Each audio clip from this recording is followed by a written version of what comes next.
أعوذ بالله من الشيطان الرجيم بسم الله الرحمن الرحيم الحمد لله رب العالمين وأفضل الصلاة وأتم التسليم على سيدنا وحبيبنا محمد بن عبد الله الأمين وعلى آل كل وصحب كل أجمعين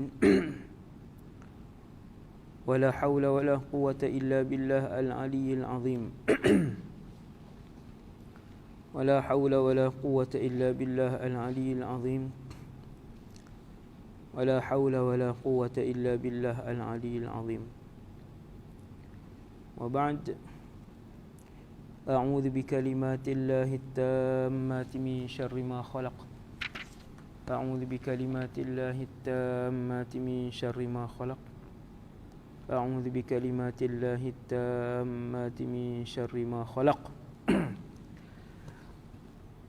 Kita menggunakan kitab hadis 40 tentang amalan yang mudah namun pahalanya melimpah ruah.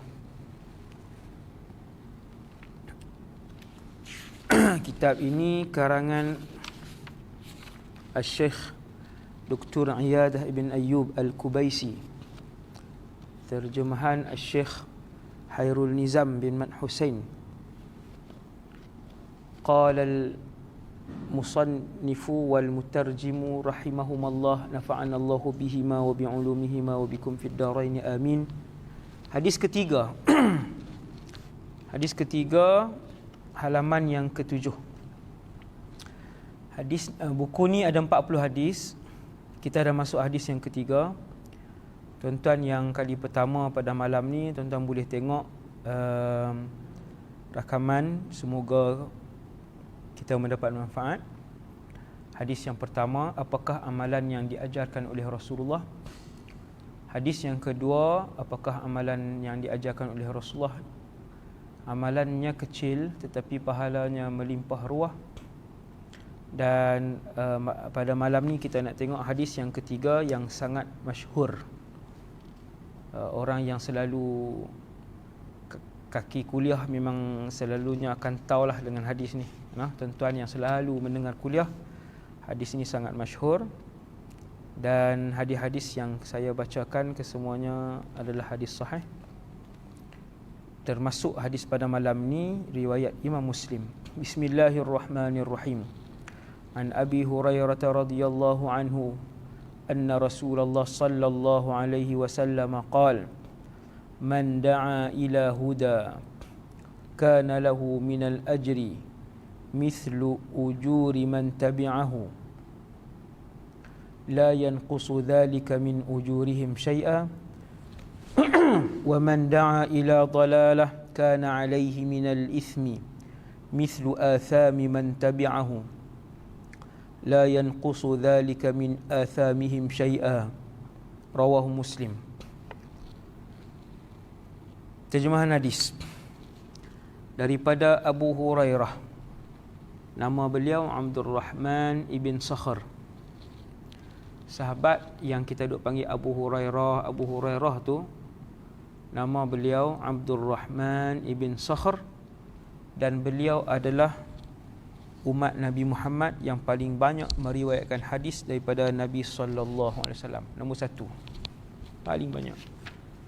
Kalau tuan-tuan nak buh nama anak Abu Hurairah pun boleh mengambil tafaul daripada seorang sahabat yang sangat hebat, dan hafazan beliau seperti mesin fotostat ataupun lebih elok daripada mesin fotostat hafazan Abu Hurairah.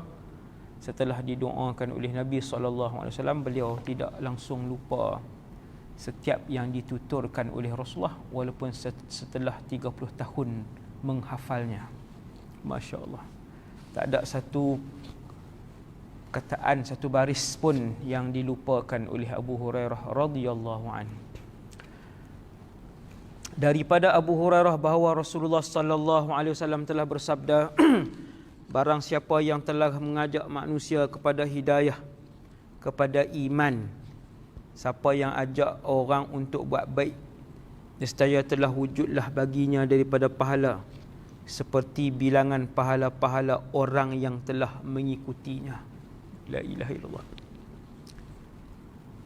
Siapa yang ajak orang buat satu benda baik, dia tunjuk ke orang lain walaupun tak ajak, sama ada dengan mulut dia tapi dengan tindakan dia, dan orang tiru. Maka Nabi kata, tiap-tiap orang yang tiru ajakan dia, yang tiru perbuatan dia, yang buat kebaikan setelah diajak oleh dia, maka tiap-tiap orang yang buat itu, kita mendapat pahala seperti mana seolah-olah kita yang melakukan kebaikan itu. Contoh yang pertama, tukang azan. Tukang azan sangat mulia. Dengar tuan-tuan, ni saya sebut contoh, 1, 2, 3 contoh. Pakat-pakat buatlah tuan-tuan. Sementara kita hidup, buat satu benda yang orang lain, juta-juta orang tiru kebaikan kita, maka kalau 1000 orang buat kebaikan yang kita ajak, 1000 pahala tu masuk ke dalam diri kita walaupun kita telah pun meninggal dunia. Bismillah, Masya Allah. Nombor 1, tukang azan. Azan pekerjaan yang mulia, Bilal.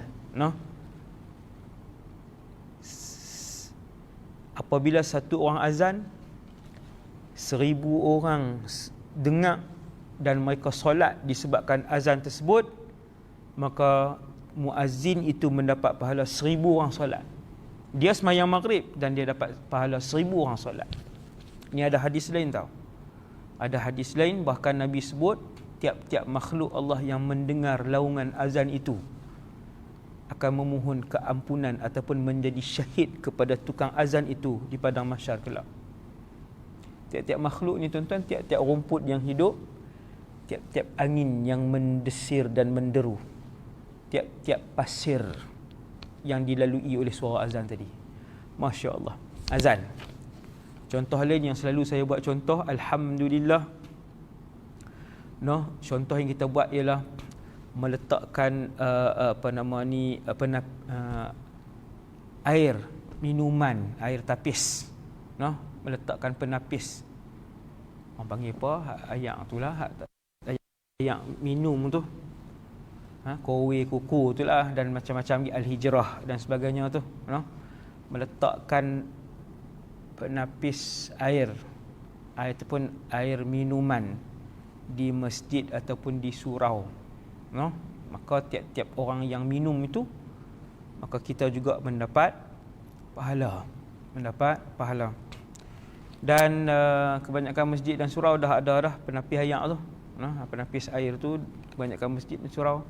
Saya pergi jalan mana pun, hampir setiap masjid dan surau tak ada lagi takat ni yang tak ada penapis itu. Belum jumpa masjid dan surau yang tak ada penapis itu. Semua ada, Masya Allah. Bila ziarah mak-mak tahfiz dan sekolah-sekolah agama kawan-kawan pun, Masya Allah, saya tak jumpa lagi mak tahfiz dan sekolah agama yang tak ada penapis air itu, walaupun ianya agak mahal. Ianya agak mahal. Ada. Masing-masing pakat berebut untuk mendapat pahala. Kalau sehari 100 orang minum, memberi minum dan memberi makan adalah dua benda yang tuan-tuan buatlah seumur hidup. Cari dan berfikirlah macam mana. Sebab sebulan RM30, sebulan RM40 ya. Kita tak penapis air tu satu tempat, sebulan RM40 kita bayar seumur hidup kita. Jangan kejar tahfiz sekolah agama saja. Masjid tahfiz sekolah agama setakat ini saya pergi banyak tempat penuh, alhamdulillah. Dan yang belum ada yang banyak lagi ialah di hospital-hospital. Di hospital-hospital orang juga banyak lupa di penjara-penjara. Saya pergi ceramah di penjara-penjara yang kuantiti dia 600 orang, 800 orang. Hanya diletakkan penapis air yang kurang baik, kurang bagus. Jadi janganlah kita rasa di situ tak dapat pahala. Dapat pahala tuan-tuan. Bagi makan, bagi minum beruk dan babi pun dikira sedekah oleh Allah SWT, dikira kebaikan. No? Burung yang menghinggap di pokok yang ditanam oleh kita, kata Nabi, burung hinggap, berteduh dan minum ataupun makan dari pokok itu, kita mendapat pahala. Burung, tuan, binatang. No? Apatah lagi kita tak penapis air tu di jangan tuan-tuan ingat letak di penjara tak dapat pahala apa, sebab banduan berdosa semua ustaz, tak di masjid lah kan. Bukan, tuan-tuan. Nabi sebut dalam banyak sangat hadis, buat kebaikan ke orang lain, buat kebaikan ke orang lain. Yang paling banyak saya jumpa, antara yang banyak saya jumpa ialah memberi makan dan memberi minum.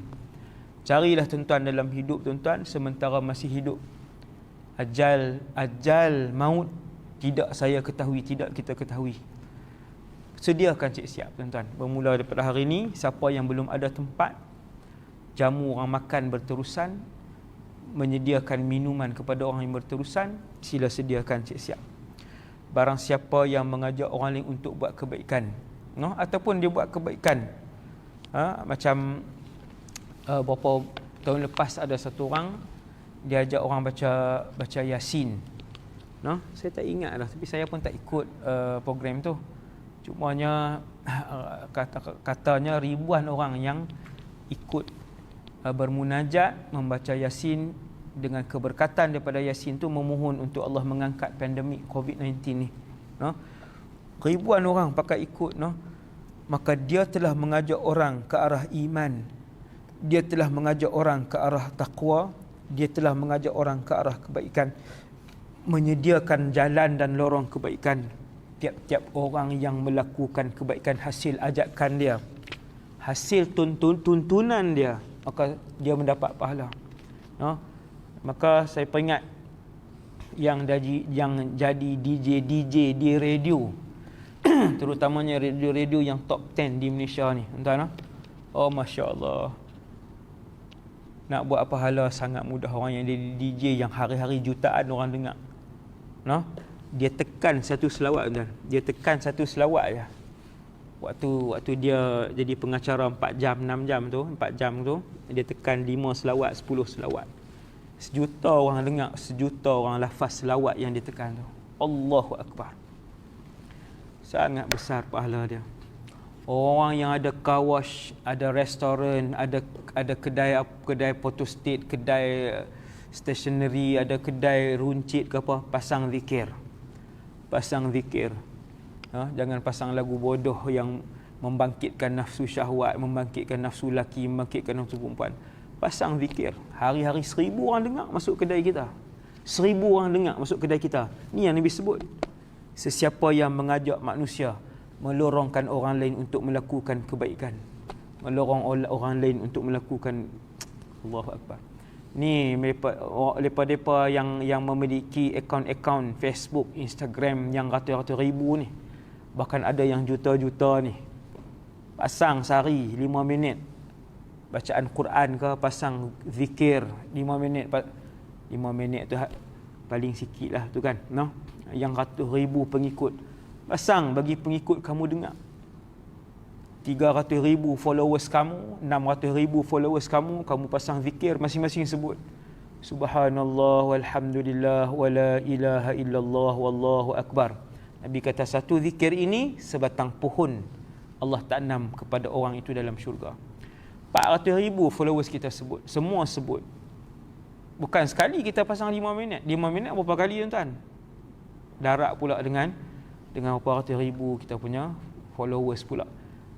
Bijak mengejar akhirat, bijak mengutamakan akhirat, berseni dalam mengejar redha Allah. Ini matlamat kita, matlamat hidup kita.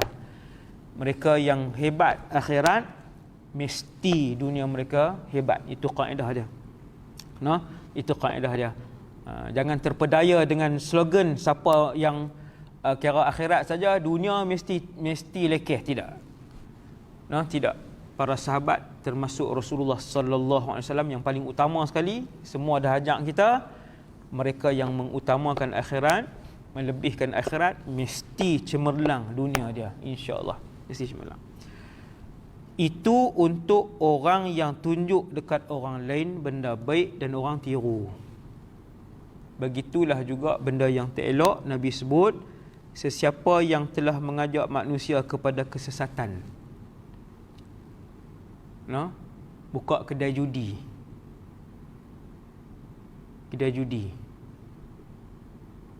Ratus ribu orang berjudi, tikam nombor ekor, kedai nombor 4 digit tu lah tikam tu kan. Ada yang sebahagiannya share pemilikan Melayu. Hasbunallah wa ni'mal wakil.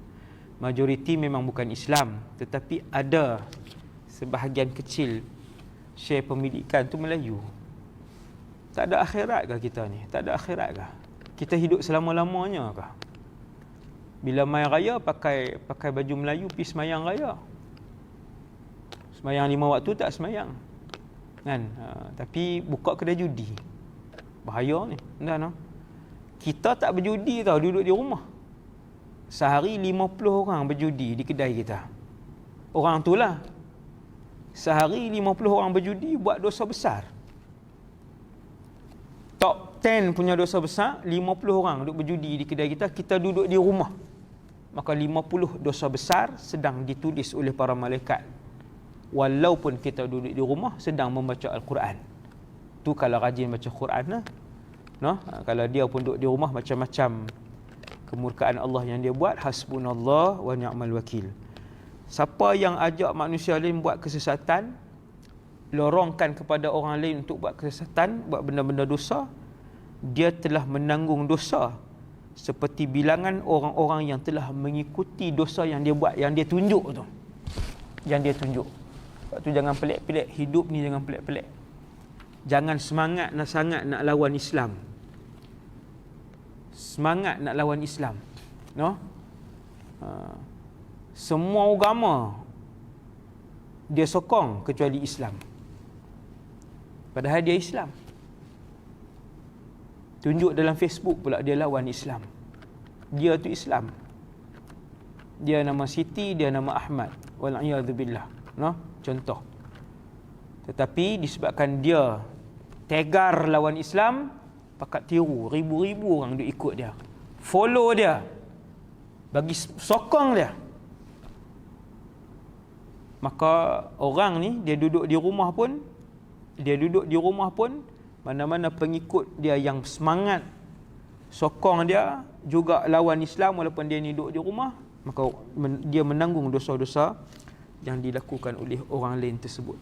Tuan-tuan yang dirahmati Allah, seperti mana yang Nabi ajarkan kepada kita, adanya sedekah jariah ataupun amalan-amalan baik kita yang ditiru oleh orang lain setelah kita mati, pahala itu masih terus masuk ke dalam buku kebaikan kita. Begitulah juga di sana ada dosa-dosa yang tetap mengalir. Dosa-dosa yang tetap mengalir walaupun seseorang itu telah mati, kerana dengan persetujuan dialah dosa-dosa itu dilakukan oleh orang lain. Kerana dengan kelulusan dialah dosa-dosa dan maksiat itu dilakukan oleh orang lain. Kerana dengan tanda tangan dialah dosa-dosa dan maksiat itu dilakukan berterusan oleh orang lain walaupun setelah dia mati. Hati-hati pemimpin. Orang lain tak boleh nak luluskan sesuatu yang besar. Dia boleh luluskan satu kedai kecil kan. Tapi satu orang pemimpin ni dia boleh luluskan kilang. Dalam tu 1000 orang buat dosa setiap hari. Nas'alullah as-salamah. Hasbunallah wa ni'mal wakil. Jadi hati-hati supaya jangan sampai kita mati berjalan setiap hari ribu-ribu dosa besar dalam buku amalan kita. Jangan sampai macam tu. Jadi hadis kedua ni tuan-tuan, benda kecil je. Kita buat keluar RM30, beli penapi ayak, letak di satu penjara, 500 orang banduan minum. RM30 bayar seumur hidup, tuan-tuan. Bukan semua hidup pun, 4 tahunnya selalunya. Ada yang 30, ada yang 40. Banyak syarikat Islam sekarang ni yang buat kan. Yang buat penapi ayak tu, alhamdulillah, hebat-hebat, bagus-bagus penapi ayak yang bagus. Orang Islam buat RM40 sebulan. Bayar 4 tahun, bayar 5 tahun. Kita tak tahu bila Allah nak ambil nyawa kita. Kalaupun tak mampu lagi, pasang niat, pasang azam, bukan angan-angan. Pasang azam, wahai Allah, aku nak letak 3 nanti insya-Allah penapis tu di tempat-tempat yang tak ada lagi insya-Allah. No? Jadi saya rasa semoga perkongsian tu mendatangkan faedah kepada diri saya dan tuan-tuan semua. Ajaklah adik-beradik kita untuk sama-sama melakukan kebaikan. Kongsilah kepada mereka tuan-tuan. Banyak ceramah-ceramah oleh ustaz-ustaz di luar sana yang bermanfaat. Aqulu qali hadza astaghfirullahal azim li wa lakum. Subhanakallahumma wa bihamdik asyhadu an la ilaha illa anta astaghfiruka wa atubu ilaik. Wa sallallahu ala sayidina Muhammad wa ala alihi wa sahbihi wasallam. Assalamualaikum warahmatullahi wabarakatuh.